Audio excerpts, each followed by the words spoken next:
अस्सलामुअलैकुम, this is Moid Pirzada in Washington. 17 मई 2024 जुमे के दिन के इख्तिताम पे मेरे पास बहुत इंटरेस्टिंग डेवलपमेंट्स मेरे सामने हैं। इन डेवलपमेंट्स का ताल्लुक इमरान खान और बुशरा बीबी से भी है। इन डेवलपमेंट्स का ताल्लुक पाकिस्तान की आर्मी चीफ की मसरूफियात से भी है। इन डेवलपमेंट्स का ताल्लुक पाकिस्तान की प्रीमियर इंटेलिजेंस एजेंसी और पाकिस्तान की सुपीरियर हाई कोर्ट लेवल की जो जुडिशरी है, ये पूरी जुडिशरी के साथ जो उनके टेंशन और तनाव की कैफियत में बहुत तेज़ी से इजाफा हो रहा है, जिसमें बहुत से प्रॉक्सीज उन्होंने फेंक दिए हैं, झोंक दिए हैं, उसके साथ भी है। डेवलपर्स तो मेरे पास मौलाना फजल रहमान के हवाले से भी बहुत इंटरेस्टिंग है, अली अमीन गंडापुर साहब के हवाले से भी हैं, लेकिन मौका मिला तो उसका ज़िक्र करूँगा। लेकिन जिसका मैं ज़िक्र करने की कोशिश करूँगा, वो इस खित्ते के अंदर हिंदुस्तान और पाकिस्तान के दरमियान जो एक बदलता हुआ स्ट्रेटेजिक पैराडाइम है, हिंदुस्तान, पाकिस्तान, अफ़गानिस्तान, ईरान और सेंट्रल एशिया, उस पे भी मैं कुछ कमेंट करने की कोशिश करूँगा।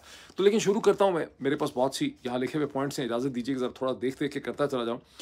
पहली जो डेवलपमेंट है उसका ताल्लुक of course former prime minister Pakistan Imran Khan से है, जिनका एक बड़ा रोबस्ट और इंटरेस्टिंग और बड़ा स्पिरिटेड किस्म का उनका इंटरेक्शन हुआ। वो बड़े अच्छे मूड में थे सहाफ़ियों के साथ अडयाला की जेल के अंदर, जहाँ चले उस केस पे मैं नहीं जाता। ये जो इंटरेक्शन था, ये बड़े इंटरेस्टिंग कमेंट्स इसमें इमरान खान साहब ने किए। पहला उनका इंटरेस्टिंग कमेंट ये है कि उन्होंने कहा कि मैं पाकिस्तान के army chief general Asim Munir साहब को एक ख़त लिखूँगा, और मेरे वकील जो हैं उन्होंने ये ख़त जो है वो ऑलमोस्ट उन्होंने कंप्लीट कर लिया है। वो ख़त उन्होंने किस चीज़ पे लिखूँगा, उन्होंने कहा ख़त मैं अपने हवाले से, अपनी सियासत के हवाले से नहीं लिख रहा, मैं ये ख़त लिखूँगा कौम के वसीतर मफाद में, नेशनल इंटरेस्ट के अंदर। ये बड़ी इंटरेस्टिंग टर्म है, और मैं उनको बताना चाहता हूँ कि आज़ाद जम्मू कश्मीर के अंदर जो सूरत हाल है, इसकी क्या अहमियत है। इसी तरह पाकिस्तान को एक सेंस ऑफ डायरेक्शन चाहिए। ये जो उन्होंने यहाँ पे टर्म इस्तेमाल किया ना कि नेशनल इंटरेस्ट के अंदर, कौम के वसीतर मफाद के अंदर मैं ये ख़त लिखूँगा पाकिस्तान के आर्मी चीफ को, ये बड़ी इंटरेस्टिंग टर्म है। मैं आजकल बहुत सी किताबें पढ़ रहा हूँ, 3-4 किताबें मैंने साइमल्टेनियसली शुरू की हुई हैं, किसी को कहीं से, किसी को कहीं से पढ़ रहा हूँ। उसमें एक किताब जो है वो फॉर्मर जो लास्ट हाई कमिश्नर थे पाकिस्तान के अंदर इस्लामाबाद में 2019 में, जनाब एम्बेसडर अजय बसारिया, उनकी किताब है, जो अगर आपको मौका मिले, बहुत लंबी चौड़ी वैसे वो किताब है, एंगर मैनेजमेंट। लेकिन अगर आप किंडल से डाउनलोड कर लें, पाकिस्तान में शायद मिलती हो, एंगर मैनेजमेंट, तो वो किताब एंगर मैनेजमेंट भी मैं साथ साथ पढ़ रहा हूँ। उसके शुरू के इब्तदाई चैप्टर्स के अंदर मैंने एक बड़ी इंटरेस्टिंग चीज़ पढ़ी कि 27 अक्टूबर 1958 1958 में जनाब अयूब खान साहब ने, जो उस वक़्त मार्शल लॉ लगाया हुआ था सिकंदर मिर्ज़ा ने, सिकंदर मिर्ज़ा के पास 3 जर्नैल साहब भेजे। अयूब खान साहब ने एक ऐसे वक़्त में, जबकि सिकंदर मिर्ज़ा जो हैं, वो उन्होंने अपना रात का मेरा ख़्याल है स्लीपिंग गाउन पहना हुआ था, और उनको कहा कि आपको 1 घंटा दिया जा रहा है ऑन 27 अक्टूबर 1958, और आप फ़ौरी तौर पे अपनी बेगम साहब को लें, अपने कपड़े तब्दील करें, पासपोर्ट पकड़ें, टिकट खुद खरीदें और यहाँ से बरतानिया चले जाएँ, निकल जाएँ पाकिस्तान से। उन्होंने पूछा मैं क्यों चला जाऊँ? उन्होंने कहा कि हमें हुक्म मिला है कि कौम के वसीतर मफाद में आप पाकिस्तान फ़ौरी तौर पे छोड़ दें, और 1 घंटे के अंदर-अंदर लिटरली उनको पाकिस्तान से फ़ारिग कर दिया गया। अब इमरान खान भी ये कह रहे हैं, मैसेज भेज रहे हैं जनरल आसिम मुनीर को कि मैं अपने ज़ाती इंटरेस्ट में नहीं आपको कुछ कह रहा पॉलिटिक्स में, मैं कौम के वसीतर मफाद में आपको ख़त जो है वो लिखना चाह रहा हूँ। लेकिन खान साहब ने एक मैसेज जो है वहाँ पे काज़ी फ़ायज़ ईसा साहब के लिए भी दिया। उन्होंने कहा मैं काज़ी फ़ायज़ ईसा साहब की बहुत रिस्पेक्ट करता हूँ। काज़ी फ़ायज़ ईसा साहब, मेरी अंडरस्टैंडिंग है कि बहुत ही बहादुर दलेर जज हैं और बड़े प्रिंसिपल्ड हैं। मैं थोड़ा सा हैरान ये हूँ कि मे 9 के हवाले से हमारी जो पिटीशन है कि उसकी इंक्वायरी होनी चाहिए जुडिशल मे 9 के वाक़यात की, उसको भी वो टेकअप नहीं कर रहे, और फरवरी 2024 के जो इंतखाबात हुए हैं उसके हवाले से भी हमारी पिटीशंस को वो टेकअप नहीं कर रहे। साथ ही उन्होंने इस उम्मीद का इज़हार किया और ख़्वाहिश का कि जब अगली मेरी नैब के हवाले से हेयरिंग होगी सुप्रीम कोर्ट के सामने, तो मुझे बड़ी उम्मीद है और होप है कि मेरी वो जो प्रोसीडिंग है उसे लाइव दिखाया जा सकेगा और मुझे बोलने का भी मौका मिलेगा। अब सूरत हाल ये है कि काज़ी फ़ायज़ ईसा साहब ने, तो आपको पता है कि एक गैर मुअय्यना मुद्दत के लिए इस हेयरिंग को उन्होंने एडजॉर्न कर दिया है, और अब वो पता चला है कि पाकिस्तान से बाहर जा रहे हैं। और मुनीब अख्तर साहब, चीफ जस्टिस जो ऑनरेबल जस्टिस हैं मुनीब अख्तर साहब, उनको उन्होंने एक रिप्लेसमेंट चीफ जस्टिस बनाया। मंसूर अली शाह साहब को क्यों नहीं बनाया, जो सीनियर प्यूनी जज हैं? आई डोंट अंडरस्टैंड इसकी क्या वजह है, लेकिन वो बाहर जा रहे हैं, और मुझे नहीं लग रहा कि बहुत देर तक ये प्रोसीडिंग नैब वाली जो है, जिसमें इमरान खान का ख्याल है कि उनको लाइव ब्रॉडकास्ट उनकी होगी, या उनको एक्सप्लेन करने का मौका मिलेगा, ये बोलने का मौका मिलेगा, शायद बहुत देर तक ना हो सके। इसी मीडिया इंटरेक्शन में इमरान खान ने ये भी कहा कि जो ये हुकूमत की तरफ से उनसे पूछा गया सवाल कि भाई हुकूमत के साथ आपकी नेगोशिएशन और टॉक्स क्यों नहीं हो रही, जो ये शरीफ सरदारी हुकूमत है। उन्होंने कहा इनके पास ताकत ही कुछ नहीं है, डिलीवरी कुछ नहीं कर सकते, इनके साथ बात करने का क्या फ़ायदा। इन अदर वर्ड्स वो कह रहे हैं कि अगर हमारी नेगोशिएशन होनी है, जो मैंने पिछले वीलॉग में बहुत तफसील से कहा, तो हमारी इस्टेब्लिशमेंट के साथ होनी है, बिकॉज तमाम तर ताकत जो है वो उनके हाथ में। यहाँ उन्होंने बुशरा बीबी अपनी एहलिया को भी डिफेंड किया, बिकॉज उससे सवाल पूछा गया कि बुशरा बीबी जो है वो अपने ब्लड टेस्ट नहीं करवा रही। उन्होंने कहा कि ब्लड टेस्ट में बुशरा की ट्रस्ट नहीं करती वो पिम्स से, और हम दोनों की ये रिक्वेस्ट और डिमांड है कि हमारे ब्लड टेस्ट के 2 सैंपल्स आप लें, एक आप पिम्स के लिए ले लें, Pakistan institute of medical sciences के लिए, दूसरा आप शौकत खानम के लिए ले लें। और पिम्स पे तो हम ट्रस्ट इसलिए नहीं करते कि आपको याद होगा कि मेरे ब्लड टेस्ट में इन्होंने कोकेन ढूंढ ली थी। ये कोकेन का भी वैसे मजाक जो है, आपको पता है कितने साल तक ये लोग कोकेन का मजाक उड़ाते रहे। मुझे बहुत ही रिस्पॉन्सिबल लोगों ने बड़े दावे से ये कहा था कि इमरान खान जो है वो जेल में जाएगा, उसको कोकेन नहीं मिलेगी तो वो सीधा हो जाएगा। और अब आप देख लें कि इमरान खान को उन्होंने 9 महीने से जेल में डाला हुआ है। अगर ये कोकेन की कहानी, मैंने ऐसे ऐसे लोगों से ये कोकेन की भौतान और बकवास सुनी। एज ए मेडिकल डॉक्टर मैंने उनसे ये भी पूछा कि भाई साहब, कोकेन जब नॉस्ट्रल्स में अगर आप कह रहे हैं कि इतने सालों से इमरान खान जो है वो अपने नॉस्ट्रल से कोकेन स्निफ करता है, तो नॉस्ट्रल बैठ जाता है। कोकेन की वजह से नॉस्ट्रल का जो उसका सेप्टम होता है नोज का, वो टूट जाता है, वो डिग्रेड हो जाता है। कोकेन की सूरत में जितना कोकेन आप कह रहे हैं इमरान खान ने इस्तेमाल किया, वही इमरान खान आपके सामने जेल में। बहरहाल दूसरी मैं आगे चलता हूँ थोड़ा सा, ये थोड़ी सी ट्रबलिंग किस्म की डेवलपमेंट है। मोहतरमा बुशरा बीबी साहिबा, इमरान खान की एहलिया जो है वो लगता है आज जेल में बहुत गुस्से में थी। उन्होंने बहुत से एक्शन किए हैं इस गुस्से के आलम में। पहला उन्होंने एक्शन ये किया कि उन्होंने रोस्टरूम पे खड़े होकर राना जवाद जो वहाँ पे जज हैं अलकादर ट्रस्ट केस वाले केस में, उसको उन्होंने कहा कि मुझे आप पे ट्रस्ट नहीं है और आप इस केस से अलग हो जाएं। उस पर जज साहब ने वकला की तरफ देखा, वकला ने कहा कि हम तो आप पे ट्रस्ट करते हैं लीगल टीम में, लेकिन हमें एक सलाह मशवरे का यहाँ मौका दें। 90 मिनट्स का वहाँ पे एडजॉर्न हुआ, इंटरप्शन हुई, और 90 मिनट के बाद इमरान खान के कहते हैं समझाने में, ये इंटरेस्टिंग पॉइंट है कि इमरान खान के साथ उनकी मुलाकात वहाँ पे हुई या नहीं, बहरहाल वकला के और इमरान खान के समझाने पर, ये अखबार की रिपोर्ट है वरना मैं शायद इसको डिस्कस ना करता। ये प्रिंटेड है इस वक्त अंग्रेजी अखबार में, आप देख सकते हैं, कुछ लोग इसको अपने वीलॉग्स में डिस्कस कर चुके हैं। तो उन्होंने फिर उसके बाद वो रोस्टरूम पे आई, उन्होंने कहा कि ठीक है मैं आपके ऊपर ट्रस्ट करती हूँ। ये और बात है कि आज कोई विटनेसेस वगैरह जो हैं वो रिकॉर्ड नहीं हुई। दूसरा उन्होंने जो एक्शन किया, जो बहुत विजिबल एक्शन था और जो मैं समझता हूँ एक ट्रबलिंग एक्शन था, वो उन्होंने किया कि वो मीडिया बॉक्स में जाके बैठी। इमरान खान की जो बहनें वहाँ पे आई हुई थी, अलीमा खान और उस्मा खान, उनके साथ वो नहीं बैठी। और यूं उन्होंने उस चीज़ को जिसकी चहमगोइयाँ पूरी तहरीक इंसाफ को पता थी कि तहरीक के इमरान खान की बहनों में और बुशरा बीबी के दरमियान में एक तनाव की सी कैफियत है। ये घरों में होता है, कोई घर ऐसा नहीं होगा साउथ एशिया का जहाँ इस किस्म की टेंशन ना हो। और उनको ये भी शिकायत रही, उनके जो चाहने वाले हैं या ख़ुद तहरीक इंसाफ के बहुत से लोग हैं जो कहते हैं कि वो ये महसूस करती थी कि उनके ऊपर जो कुछ हुआ है उसे अलीमा और उस्मा ने को बहुत ज़्यादा उठाया नहीं। ये और बात है कि जब ये कंप्लेंट सामने आई थी उसके बाद अलीमा खान साहिबा ने और तहरीक इंसाफ ने, क्योंकि शुरू में ये था कि तहरीक इंसाफ भी मेरा केस नहीं उठा रही कि मैं कितनी मुश्किल में हूँ, लेकिन तहरीक इंसाफ ने इसका बहुत चर्चा किया। इस चीज़ को वो दर्जनों, अगर सैकड़ों दफ़ा नहीं तो दर्जनों दफ़ा उन्होंने मुख्तलिफ तरीके से इसको उन्होंने उठाया, और अलीमा खान ने भी उठाया। लेकिन टेंशन्स होंगी, घरों में टेंशन्स होती हैं, और इस किस्म के रिलेशनशिप में एक सास बहू नंद वगैरह की टेंशन तो साउथ एशिया में बहुत ज़्यादा होती हैं, शायद बाकी दुनिया में भी होती होंगी। लेकिन इसको उन्हें इस तरह से पब्लिक जो उन्होंने किया, मैं समझता हूँ उन्हें इसे पब्लिक नहीं करना चाहिए था। बिकॉज़ अब उन्होंने पूरे मीडिया को और जितने भी इमरान खान के मुखालिफ हैं, दुश्मन हैं, ओपोनेंट्स हैं, क्रिटिक्स हैं, उनको इन्होंने एक मौका प्रोवाइड किया है इस पब्लिक डिस्प्ले से कि वो इस शगाफ से और इस टेंशन से वो खेल सकेंगे और उस टेंशन को बढ़ाएंगे जिसका अल्टीमेट नज़ला और वज़न जो है वो इमरान खान के ऊपर गिरेगा। तो मेरा ये ख्याल है कि बुशरा बीबी और उनके तमाम चाहने वाले जो हैं वो इस सूरत हाल को रिकन्सिडर करेंगे। अब अखबारों में से हमें ये भी पता चलता है, ये इन प्रिंट है, मैं आपको ये बता रहा हूँ कि अगर ये इन प्रिंट ना होता ऑलरेडी मीडिया में, और मैं ये अरसे से ऐसी बातें सुनता रहा हूँ, गॉसिप्स वगैरह सारी, लेकिन मैंने इसके ऊपर कभी कमेंट नहीं किया। मैं इसको कम से कम 5-6 महीने से, 4-5 महीने से आप कह सकते हैं कि बहुत शिद्दत से मैं इससे वाकिफ़ हूँ। लेकिन उन्होंने दूसरा भी काम किया, उन्होंने अपनी बेटियों से मुलाकात की, और उसके बाद उन्होंने एक सेपरेट अपने वकला के ज़रिए पिटीशन डाली जिसमें उन्होंने कहा कि ये जो केस है अलकादर ट्रस्ट का, इसको गो स्लो किया जाए और इसकी हेयरिंग 15 दिन के बाद होनी चाहिए। अदालत ने फौरी तौर पे उनकी ये पिटीशन और दरख्वास्त जो है उसे एक्सेप्ट कर लिया। ये बड़ी इंटरेस्टिंग बात है कि ये अदालत तो जल्दी में थी, लेकिन उसने ये पिटीशन जो है एक्सेप्ट कर ली। ताहम अब अगली जो तारीख है, क्योंकि आज कुछ हो नहीं सका था, अगली तारीख इसकी 22 मई है। अब मैं आऊँ उस चीज़ के ऊपर, यहाँ से निकलते हैं। जुडिशरी में हाई कोर्ट्स के लेवल की जो जुडिशरी है, बल्कि पूरी जुडिशरी है, इसमें कहना मुनासिब होगा, बिकॉज़ एक बॉडी पॉलिटिक है जुडिशरी की, उसके दरमियान और पाकिस्तान की प्रीमियर इंटेलिजेंस एजेंसी के दरमियान तनाव की जो कैफ़ियत है, उसमें ख़ासा इज़ाफ़ा हुआ है, हो रहा है। मसलसल मैंने पिछला वीलॉग भी इसी हवाले से किया था बहुत तफ़सील से।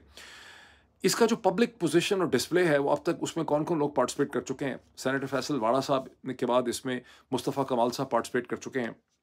पीएमएलएन के लीडर तलाल चौधरी साहब कर चुके हैं, वो भी बोल चुके हैं।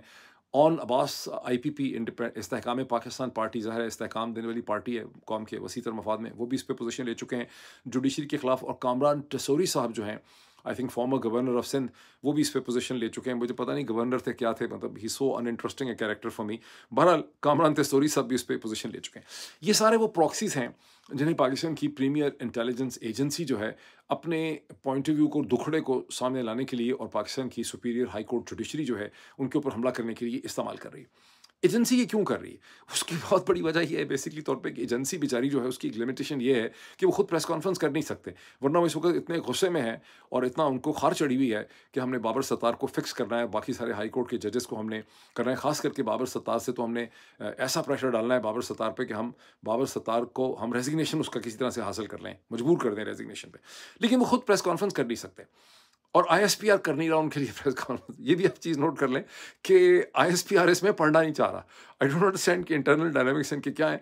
अच्छा, मैं एक चीज़ आपको बताऊँ कि चूँकि मैं पुराना पापी हूँ, मुझे इसका अंदाज़ा है कि आईएसपीआर और प्रीमियर जो एजेंसी है हमारी, डिलक्स एजेंसी जो है, इसके दरमियान में ताल्लुकात कभी भी बहुत ज़्यादा खुशगवार नहीं रहते। बिकॉज़ जो प्रीमियर एजेंसी है, फॉर राइट रीज़न्स, वो ये फ़ील करती रही है गुज़िश्ता कई बरसों से कि आईएसपीआर ने जितनी बड़ी पब्लिक प्रोफ़ाइल बनाई हुई है और वो हर इस इश्यू के अंदर डोई मारते हैं, उस पे पोज़ीशन ले लेते हैं, ये उनको करना नहीं चाहिए। उनको मिलिट्री टू मिलिट्री मैटर्स में रखना चाहिए था। वो और बहुत सी चीज़ों में घुस गए हैं और बहुत सी चीज़ें। अच्छा, दूसरा उनका इंटरैक्शन भी गुज़िश्ता चंद बरसों में आईएसपीआर का बहुत बड़ा मीडिया के साथ और एजेंसी का ये ख्याल था कि ये इंटरैक्शन जो है ये छुपा हुआ होना चाहिए, बिहाइंड द सीन होना चाहिए, ब्रीफिंग्स होनी चाहिए, ये इतना पब्लिक डिस्प्ले इसका नहीं होना चाहिए, जितने खाने आप खिलाते हैं, जितने मुर्गे और आप इतनी ज़ियाफ़तें करते हैं।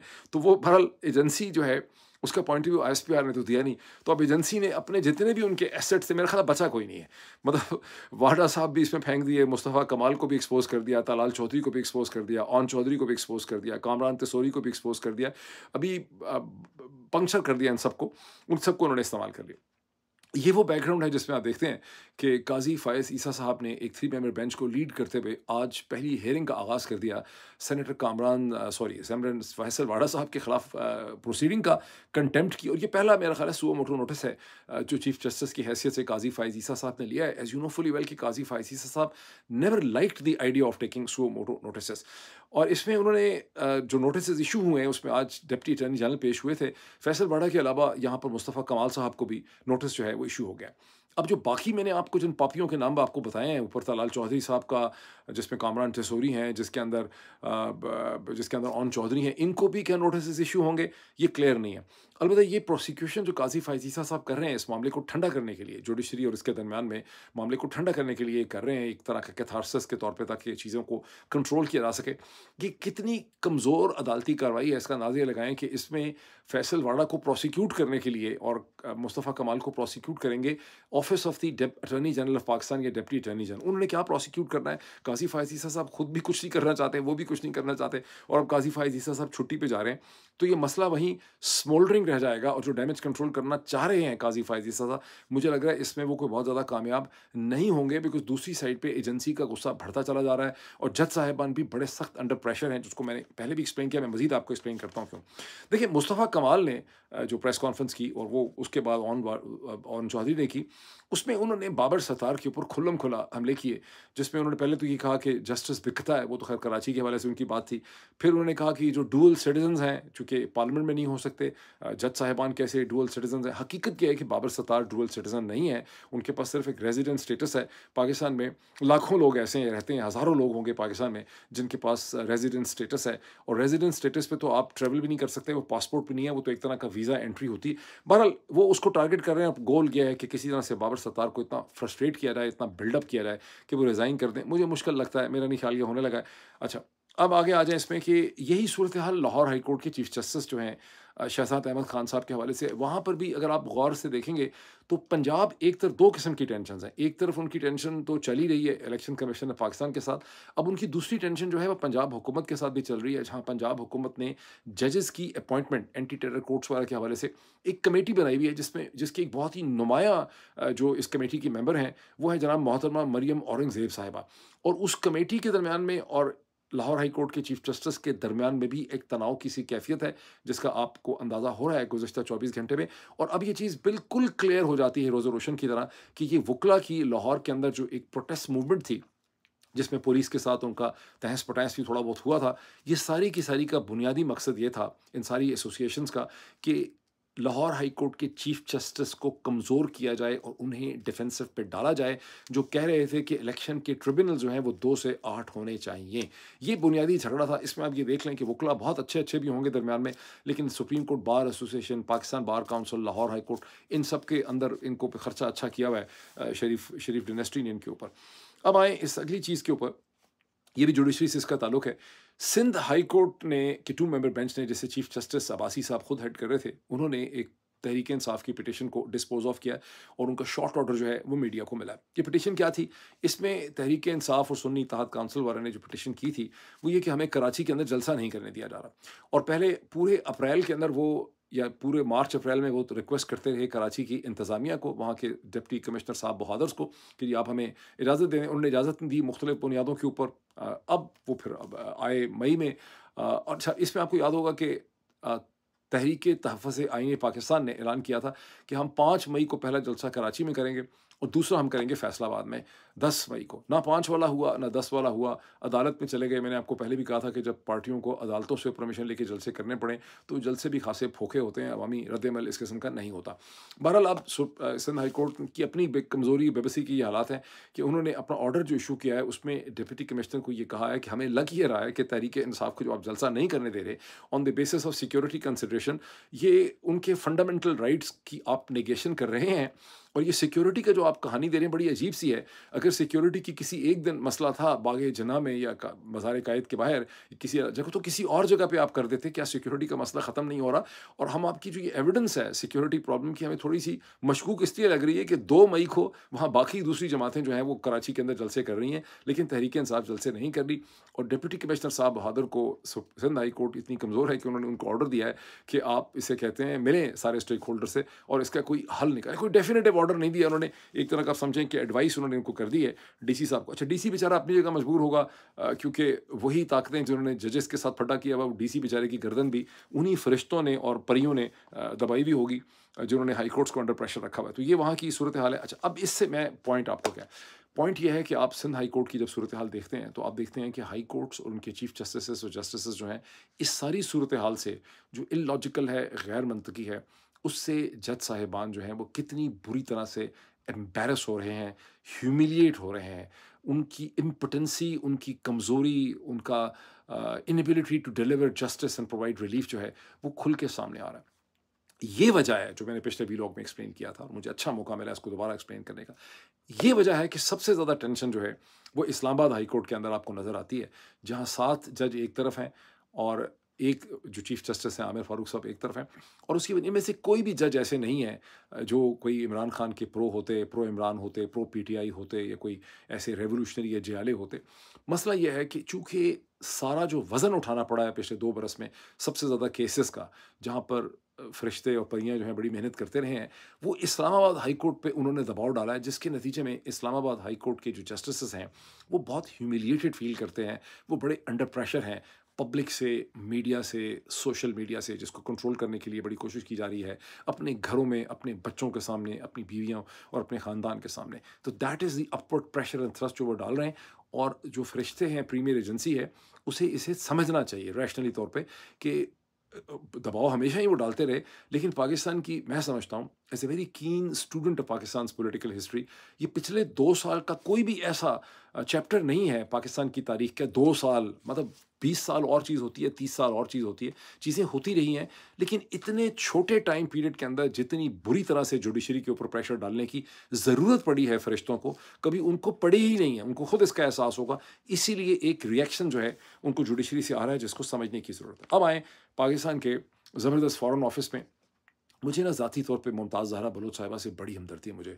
कभी मैं उनसे मिलूँ, कभी हमारी मुलाकात होगी, कि मेरी और उनकी कॉफ़ी पे मुलाकात हो जाए, अल्लाह करे, तो हम बड़े कहके लगा सकते हैं, क्योंकि मुझे अंदर से एहसास है कि फ़ॉरेन ऑफ़िस वालों की वो नहीं होती अंदर से थिंकिंग और मेंटालिटी, जो पुलिस वालों की होती है। वो भी वैसे बहुत रोते हैं, या डिस्ट्रिक्ट मैनेजमेंट वालों, फ़ॉरेन सर्विस वालों का फिर भी एक वर्ल्ड व्यू होता है। तो मुमताज़ ज़हरा बलोच साहिबा को जो कुछ करना पड़ता है, उससे मुझे उनसे बहुत ज़्यादा हमदर्दी है। तो उन्होंने आज ये एडमिट किया, उनका फ्राइडे को क्वेश्चन आंसर और ब्रीफिंग होती है, उसमें उन्होंने एडमिट किया कि पिछले 3 दिन से अफ़गानिस्तान-पाकिस्तान बॉर्डर के ऊपर फायरिंग हो रही है, जिसमें दोनों साइड से लोग ज़ख्मी हुए हैं, कैजुअल्टीज़ उसकी हुई हैं, और उन्होंने कहा कि पाकिस्तान डिफेंड करेगा, बड़ा डिटरमिन्ड है, हम अफ़गानिस्तान की आज़ादी, सॉवरेनिटी की फ़ेवर वगैरह में। ये तो उन्होंने किया ही। ये तो चलें, इसको जो कुछ उन्होंने कहा रस्मन, वो तो है होता ही। इससे आपको क्या पता चलता है? नोट करें इस चीज़ को, कि 2021 का जो सीज़ फायर करवाया था जनरल बाजवा ने, पाकिस्तान, कश्मीर, हिंदुस्तान के बॉर्डर के ऊपर लाइन ऑफ कंट्रोल पे, उसके बाद से तमाम तर तनाव और टेंशन आपको पाकिस्तान के वेस्टर्न फ्रंट और बॉर्डर के ऊपर जो है, वो नज़र आता है। यहाँ फिर मैं सहारा लूँगा एम्बेसडर अजय बसारिया की किताब की, जो मैं पढ़ रहा हूँ मुसलसल। उससे मुझे एक बड़ी इंटरेस्टिंग चीज़ पता चली कि 1950s में जो अमेरिकन एडमिनिस्ट्रेशन थी, उसके प्रॉक्सी थे पाकिस्तान में जनाब मोहम्मद अली बोगरा साहब, जो पहले एम्बेसडर थे मेरा ख़्याल है टू वाशिंगटन। उसके बाद वो पाकिस्तान के प्राइम मिनिस्टर भी बन गए, सीधे एम्बेसडर से उनको प्राइम मिनिस्टर बना दिया गया था, सिकंदर मिर्ज़ा ने बना दिया। लेकिन वो आइज़नहावर एडमिनिस्ट्रेशन उस वक़्त थी, उस वक़्त जॉन फॉस्टर डलेस अमेरिका के सेक्रेटरी ऑफ स्टेट थे। तो बोगरा साहब बार-बार हिंदुस्तान को ये प्रपोज़ल देते थे पाकिस्तान की साइड से, और पाकिस्तान की हुकूमत देती थी। उस वक़्त नेहरू हिंदुस्तान के प्राइम मिनिस्टर थे, कि हमें एक जॉइंट डिफेंस पैक्ट करना चाहिए। हालाँकि कश्मीर का मसला चल रहा, हमें एक जॉइंट डिफेंस पैक्ट करना चाहिए। तो नेहरू की साइड से हमेशा पूछा जाता था कि ये जॉइंट डिफेंस पैक्ट जो पाकिस्तान हमारे से करना चाहता है, म्यूचुअल डिफेंस पैक्ट, ये किसके खिलाफ हम करेंगे? हमारा कौन-सा ऐसा जॉइंट दुश्मन है? क्या ये हमें रूस के खिलाफ करना है, सोवियत यूनियन के खिलाफ करना है, या चीन के खिलाफ करना है? तो हिंदुस्तान और नेहरू कभी इसके लिए तैयार नहीं थे। वहाँ से काउंटर प्रपोज़ल पंडित नेहरू के ज़िंदगी में भी, और फिर जब शास्त्री साहब, लाल बहादुर शास्त्री प्राइम मिनिस्टर थे, तो वो प्रपोज़ल होता था कि आप हमसे नो वॉर पैक्ट कर लें। वो पाकिस्तान इसलिए नहीं करता था कि उनको लगता था कि उनको शायद जंग करनी पड़ेगी कश्मीर के ऊपर। तो अब जब आप देख रहे हैं कि ये सीज़ फायर एक तरह से परमानेंट हो गया है, और आप जो समझ आए, जिसको समझ आए उसका भी बहुत भला, जिसको ना भी समझ आए उसका भी बहुत भला, कि जब आप एक तरह से इनफॉर्मल तौर पे नो वॉर पैक्ट हो ही गया है, तो फिर आप जो है इसके को और भी फ़ायदा उठा लें। अब मैं अगला फ़ायदे की बात करने लगा हूँ। मुमताज़ ज़हरा बलोच साहिबा की इसी प्रेस कॉन्फ्रेंस के अंदर उनसे सवाल पूछा गया कि भाई, ये मंडे के दिन जो हिंदुस्तान और ईरान के दरमियान 10 बरस का एक एग्रीमेंट हो गया चाबहार के, इस पे आपका क्या रद्द-ए-अमल? उस पे उन्होंने, मुमताज़ ज़हरा बलोच साहिबा ने कहा कि हम दूसरे कंट्रीज़ के जो बायलैटरल मामलात होते हैं, वो हाँ, अमरीका थोड़ा है, हम उस पे कमेंट नहीं करते। ठीक है, चलिए, उन्होंने कमेंट नहीं किया, लेकिन मैं थोड़ा-सा आपको इसका ज़िक्र बता दूँ। टाइम बहुत हो गया। अच्छा जी, मंडे को 10 साल का एग्रीमेंट किया हिंदुस्तान की जो पोर्ट डेवलपमेंट अथॉरिटीज़, जो बहुत सी मैरीटाइम अथॉरिटीज़ हैं, उन्होंने, और किया है ईरान के साथ चाबहार पोर्ट की डेवलपमेंट के लिए। अच्छा, ज़हन में रखिए कि एक बामियान से मेरा ख़्याल है चाबहार तक, और एक 900 किलोमीटर्स की इंडिया ने एक रेलवे लाइन भी डेवलप करनी थी। आई डोंट नो कि उस पे कितनी प्रोग्रेस हुई है। वैसे तो हिंदुस्तान 2003 से चाबहार पोर्ट के अंदर इंटरेस्टेड है, लेकिन जब ईरान और अमेरिका के ताल्लुकात बहुत कशीदा हो गए थे, तो इस पे बहुत हद तक हिंदुस्तान की उम्मीदें जो हैं वो दम तोड़ गईं। 2015 में जब उस वक़्त की ओबामा एडमिनिस्ट्रेशन और ईरान के दरमियान एक यूएस ईरान न्यूक्लियर डील हो गई, तो हिंदुस्तान को दोबारा मौका मिला, और उन्होंने अपने ताल्लुकात में दोबारा जो है वो इज़ाफ़ा किया। तो अब ये 10 साल का एक प्रोजेक्ट है, जिसमें चाबहार पोर्ट को हिंदुस्तान इन्वेस्ट करेगा सेवरल $100 मिलियन उसको डेवलप करने के लिए। और हिंदुस्तान का जो स्ट्रेटेजिक यहाँ पे गोल है, वो ये है कि इस पोर्ट के ज़रिए उसकी गुड्स जो हैं वाया सी ईरान भी पहुँचें, ईरान के बाद अफ़गानिस्तान पहुँचें, और फिर उनकी नज़र सेंट्रल एशिया की मार्केट्स पे हैं, जो रिसोर्स रिच हैं, लेकिन उनको हिंदुस्तान की गुड्स और हिंदुस्तान के इवन एचआर से उनको बहुत ज़्यादा फ़ायदा जो है वो हो सकता है। अब मंडे को ये हुआ, और ट्यूसडे को स्टेट डिपार्टमेंट जो है अमेरिका की, उसने इस पे रद्द-ए-अमल किया। स्टेट डिपार्टमेंट के स्पोक्स, वो माशाल्लाह हिंदुस्तानी निजात के थे, वेदांत पटेल। उन्होंने कहा कि वो कंट्रीज़ जो ईरान के साथ बिज़नेस डील या डील्स कर रहे हैं, उन्हें ये रखना पड़ेगा ज़हन के अंदर कि यहाँ पर they are running the risk of sanctions, यानी सैंक्शंस का ख़तरा उनके लिए है। अगले दिन हिंदुस्तान के फ़ॉरेन मिनिस्टर जो पहले फ़ॉरेन सेक्रेटरी रह चुके हैं जनाब एस जयशंकर ने उसका एक बड़ा पोलाइट जवाब दिया। उन्होंने कहा कि हम अमेरिका के कंसर्न्स को एड्रेस करेंगे, अमेरिका को हम समझाएँगे कि ये पोर्ट जो है ये रीजनल डेवलपमेंट के लिए बहुत इंपॉर्टेंट है और हम बहुत सी एविडेंस उनके साथ शेयर करेंगे। उन्हें उम्मीद है कि वो अमेरिका को इसमें कन्विंस कर लें। मेरा आर्गुमेंट ये है कि जब आप एक तरह का नो वॉर पैक्ट कर ही चुके हैं और उस वक़्त हाँ, उस वक़्त तो आप ज़ाहिर नहीं करते थे बिकॉज़ आपको कश्मीर पे लगता था कि लड़ना है, तो अब जब लड़ना ही नहीं है, बात ख़त्म हो गई है, तो फिर आप तो पीछे रह जाएँगे, आपके इतने अच्छे ताल्लुकात हैं उधर वाशिंगटन के अंदर भी, तो आप कम से कम हिंदुस्तान का ट्रेड ही ले लें। ये जो गवादर आप बना रहे हैं खर्चा करके, क्योंकि जो सबसे बड़ा सेंट्रल एशिया का पोटेंशियल इस इलाके में ट्रेडिंग पार्टनर होगा, पोटेंशियल ट्रेडिंग पार्टनर वो अमेरिका नहीं होने लगा, वो या चीन होगा या वो हिंदुस्तान होगा। अगर हिंदुस्तान आपके ट्रेडिंग रूट्स को यूज़ नहीं करता और आपके पोर्ट को यूज़ नहीं करता, तो ये पोर्ट आप अपने सर में मारेंगे। तो ये भी थोड़ा-सा इस पे सोचें। बहरहाल अभी इतना ही, फिर आपसे मुलाकात होती है। Thank you.